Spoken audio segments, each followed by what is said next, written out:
Hey y'all, this is Sergeant Dan with Palmetto Edge, and today I have a review for you of this guy right here, the Zero Tolerance 0308. So let me get you a close up on it as best as I can. And I can already tell you, as soon as I get done with this close up, I'm gonna have to get me a sip of my drink before I start doing size comparisons. And as usual, for you beer people out there, I'll show you what I got, let you know what I think of it real quick. All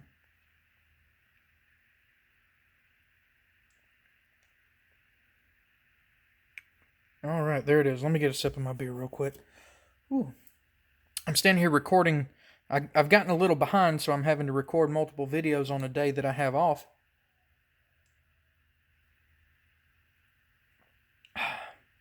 And I'm starting to get a little parched here. But what I've got is the Sweetwater Brewing Company Guide Beer. This is a great warmer weather beer in my opinion. It's, well, I used my draft top. Used my draft top here to get the top off. As you can see, it's a lighter color.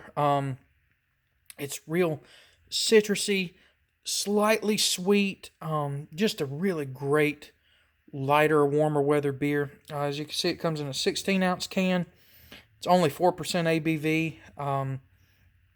Yeah, really good. Sweetwater Brewing Company out of Atlanta. Go check them out. If you can get these in your area. All right, now, I digress. Size comparisons. I'll do my two standards here, and then I will do a couple of bigger ones, because this is a much bigger knife. So there you go. You can see, compared to the Bug Out and the Spyderco Paramilitary 2, it's a beast, okay? So besides those two, let me get a few of my bigger ones out here. Here it is up against the Benchmade Adamas. Here it is up against the Cold Steel AD-15. So as you can see, kind of happier. It's a little happier in this size range here. Let me get one more in here. Last but most certainly not least is my Microtech DOC. All right, so definitely fits more in this size range than with that Bug Out and Paramilitary 2 there. So, all right, size comparisons. What's next? Specifications. 8.9-inch overall length with a 3.75-inch blade length. It is, where is it? CPM 20 CV steel, okay? It's a ZT, so it's made in the USA. It is a flipper. Unlike other 300 series models from ZT, this one is not assisted, okay? This one is not an assisted. It is just a straight up flipper. It does run on bearings, okay? So it is on bearings. Got a G10 top here with a titanium backside here. What else? Pocket clip is 2-position, so right hand or left hand, tip up only though. Let's see, did I say this was titanium? Titanium G10. I think I already said that, but I'll say it again just to make sure. Let's see, what else? Flipper, 20 CV steel. Oh, drop point blade with a hollow grind with this nice swedge on the top here. Let's see, what else? That is as far as specifications. I think so. So, let's get into review. And let me start out by addressing the, we'll call it the elephant in the room, okay? Something that a lot of people have complained about as far as this knife goes, and that is this hole. This hole right here. It's a design feature and nothing more, okay? It serves no purpose. People have complained and said, it's right there at the pivot. Why would you do that? And I have to say, I agree with them. Okay, there's people that, ZT fanboys, okay, that have come along and said, well, dang, you can get lint and dust in it right here. Yes, they're absolutely right. Okay, you can get lint, dust, and debris and all in the pivot from right here. But why would you make a hole right here at the pivot? All this does is give all that lint, dust, and debris another access point to the pivot, okay? Whereas, with both, let's compare these, okay? They both have access to the pivot right up here, okay? Both of them can get dust, debris, lint, all that stuff in the pivot from that side. But this one now has another angle of attack, okay? So that's one thing I hate about this knife, if I could change it, I would. I don't know why they decided to do that. Does it affect the function? Is it a big deal? Honestly, no, okay? Honestly, it's not a big deal. If you take care of your knives, if you keep them clean, if it's one that you keep in your pocket regularly, if you get this as a daily carry and you intend on that being the purpose, for one, you need to keep it clean and lubricated so that it won't fail on you when you need it, okay? So, is it a big deal? Not really, in my opinion, but it is a deal on some level nonetheless, okay? I don't know why a knife company would choose to do that. That's my biggest thing. It's a design flaw. It's a flaw in thinking, maybe a flaw in philosophy, a design flaw that caused this, okay? So not a huge deal, but still a deal nonetheless. I'm approaching this review opposite of how I normally would. I'm going to tell you the things that I don't like about it before I tell you the things that I do. Another thing I hate. Did I say I hate this? I don't necessarily hate this, okay? It looks good, but I don't like it, okay? One thing that I hate about this knife, though, which I said I probably would in my unboxing, but I still tried it anyway, still hate it. This pocket clip. I absolutely hate this pocket clip from ZT. It's awful. I find myself having to make 2 or 3 attempts to get the knife into my pocket, okay? And that's just because of, just look how low profile it is, okay? Functionality as a pocket clip, I absolutely hate it.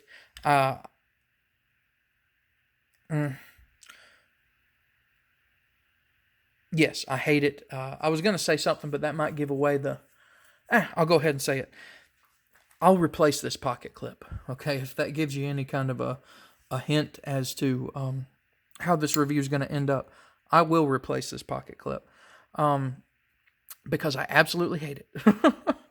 The last thing that I don't like, that I do actually kind of have issue with, is one thing ZT is known for is their fit and finish on knives.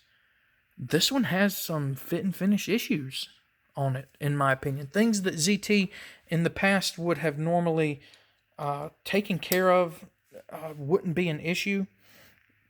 And for one, that is all the...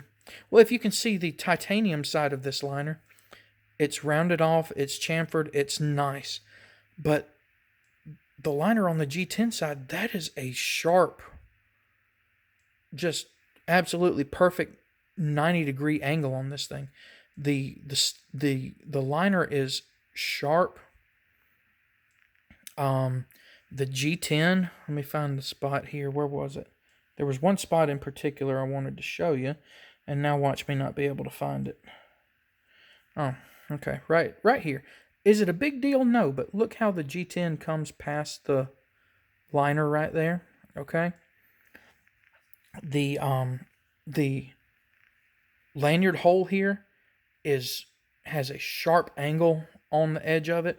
And the only reason why I even point this stuff out is because it's actually things that I noticed when using it. I noticed, like, I could, not exactly when I'm using it, but when I'm going to close it up, I realized that it has, these sharp angles have gotten a grip on me, okay? And I kind of, as minute as it is, have to peel my hand away from them, okay?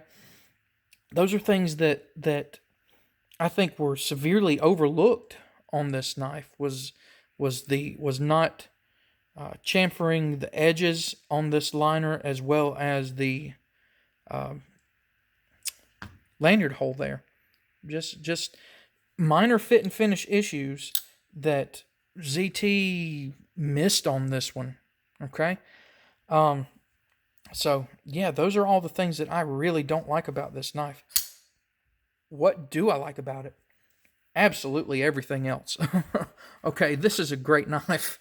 After I've pointed out all those bad things, I really like this knife, guys. It fits so great in my hand. The ergonomics on this thing are wonderful. Absolutely love them. I personally, and I know there's people that have complained about this, but me personally, I love this texturing on the G10 and the locking side here. Absolutely love it. It's textured without being aggressive. That way, that in conjunction with just the overall blade or shape of the handle here, this thing's not going anywhere in your hand. It's wonderful. Got this huge blade on it here with this swedge up here, so it's got a kind of reinforced tip sort of down here. Okay, fairly thick stock of 20 CV steel, which let me hit on that 20 CV, CPM 20 CV. Wonderful steel. Absolutely love it. Lockup on this thing is fantastic. Love that lockup on it. Blade centering is, come on, focus. Blade centering is perfect. Action on it is wonderful. Those bearings on it, it clunks open. Okay, this is a big blade with a big knife with a big heavy blade. Okay, it just slams open. It's got a great detent,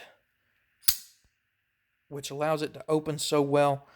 The bearings on it, I love bearings on knives like this. It just makes them fly open.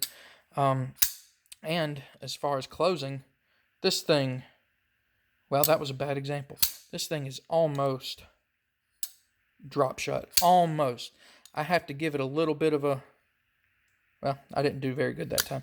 You have to give it a little bit of a, nothing ever works out for me in reviews. But yeah, this is like the second smoothest ZT I own. My first is my 0462. That thing, if you don't get your finger out of the way, it's going to shut on it and it's going to hurt. This one, like I said, you have to give it a little bit of a go, but man, it will almost close on its own.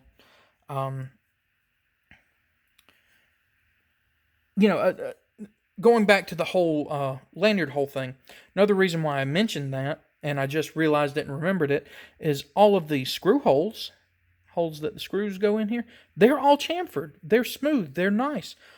Why couldn't they do that with the lanyard hole? What's, just one of those little attention to detail things that ZT missed on this one. The lock bar here, I say lock bar, the lock bar here is super easy to get to. The nut here, don't freak out over it. I know it looks weird, okay? This one is captured. This one is held in place. This one, all you need is a 1/2 inch wrench, okay?